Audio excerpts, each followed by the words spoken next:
Here we go. Well, hello there. How is everyone? I hope you're well. You amazing, beautiful, wonderful people. It's Wednesday, baby. It's Wednesday, it's wonderful Wednesday, and Wednesday is midweek hump.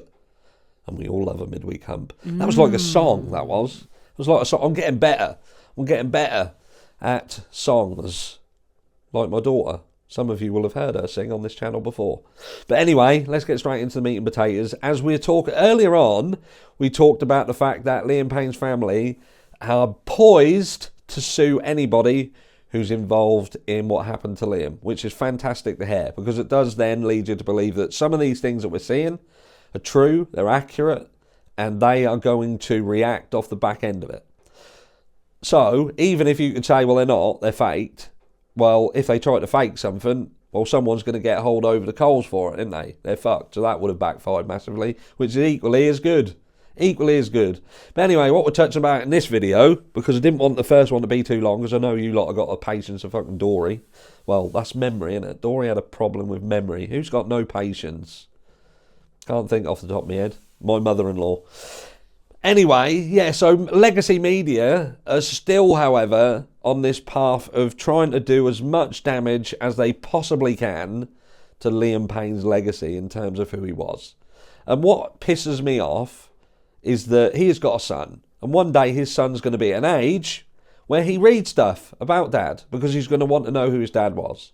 So for any of you people out there who tells channels like mine to stop talking about it, let his family grieve, I say this to you now, and I mean this from the absolute bottom of my heart, fuck right off.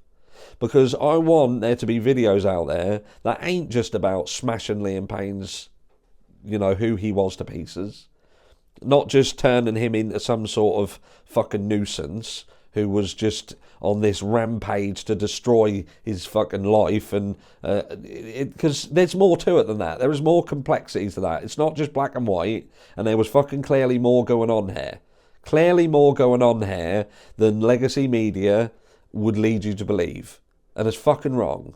And these are going to be the things that stick out the most. These are going to be the things that Bear sees when he is older, because people like me who sit here and talk about the actual what is going on here get buried underneath the massive stories that are pushed out like this fucker here. So we have a look at it together.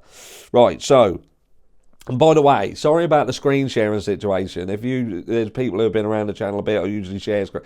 We're moving. We're in the process of moving. It's been a complete and utter disaster. One house has now just fallen through, but we are moving. There's a potential that we're going to relocate out of the complete area now, so away from the RAF where we are, and go down to the coast. A lot going on, but subsequently everything's packed away. Pretty much everything is now, we're bare bones. I know the tree and everything is up in here, but this is the annex, and I want it to at least not look like I'm filming in a fucking bunker. So, yeah, things are going to be a little bit different for the next few weeks, but bear with me. As soon as the move has gone, we're sorted, then we'll be back in the studio and things will be back to normal.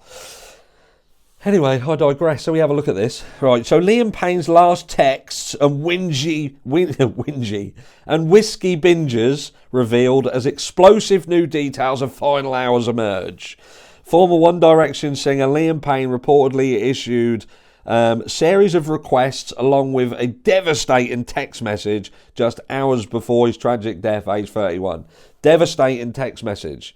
Some of you will have already heard about this. Because this ain't new. This is just new being pushed out as the wave of shit against Liam is now, going back out again. They're like waves, isn't it? Let's fuck him, make him look awful, then it goes out.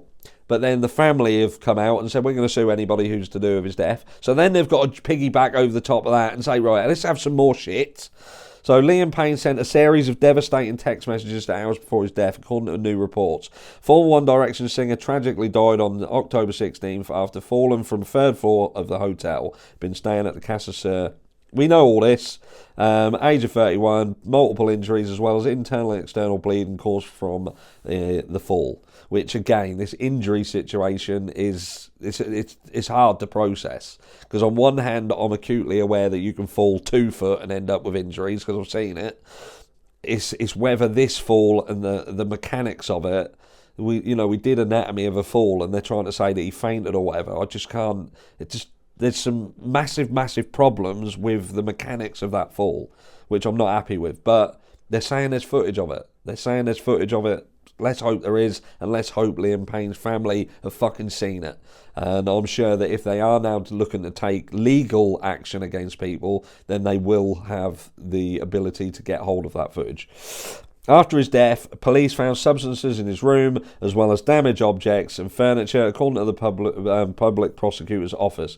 Liam had been close to friend Roger Norris before his death and reportedly travelled to Argentina together.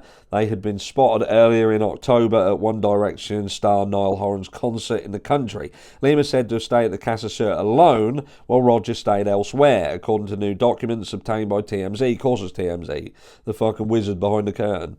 Liam sent a text to Roger on the morning of his death at 10 p.m. the night before. The singer reportedly ordered 4 bottles of whiskey and then 5 more bottles at 6:36 a.m. the next day. Now, what I will say is, so we're trying to say here that we've got 10 bottles of whiskey, right?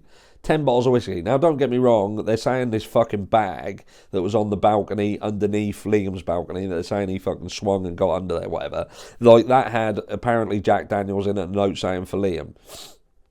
So, I don't know how that's got there. Like, was it hidden on that fucking balcony? Was this a bag that was facilitated by Roger Norris then? Is this why Roger Norris kept coming backwards and forwards to the hotel to bring bottles of whiskey? But I'll tell you what, if he can drink 10 bottles of whiskey or 4 or 5 bottles of whiskey and still interact with fans and appear fucking normal, because some of them said that they were interacting with him and he was fine, then something ain't right there, is there? Something ain't right, because no, I don't think there's anybody going to be drinking 4 or 5 bottles of whiskey and still being able to interact with people, being absolutely fine. Someone's going to think, someone's going to say you stink of fucking whiskey. Not one person's going to say, well, I was talking to Liam, he seemed fine, but fuck, he stunk like a brewery. Reeked of it. Not one person. Just saying. So it has been claimed at 9:32 a.m. on the day of the tragedy, Liam texts Roger, can you get 6 grams? Which presumably referred to the devil's dandruff. Reports have claimed the father of one was acting erratically in the hours before his death. At the time, hotel workers reported an aggressive man who may have been under the effects.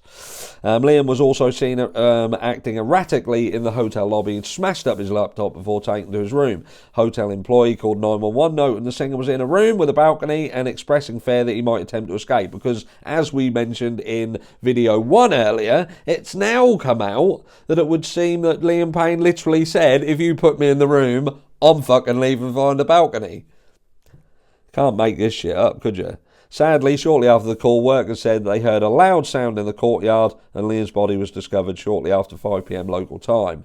Following Liam's death, authorities ruled out self-deletion, believing the singer was likely in a state of semi or total unconsciousness at the time of his fall. New reports have suggested Liam attempted to escape involving the balcony, leading to a tragic fall. His body was found with a bag that was not present when he was taken to his room from the lobby.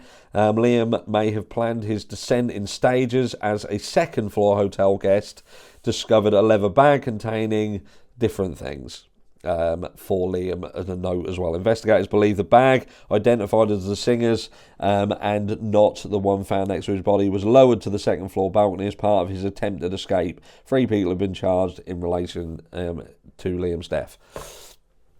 So there we go. So I don't see the point in it. I don't see the point where every single fucking article has got to be just another fucking attack. Just attack.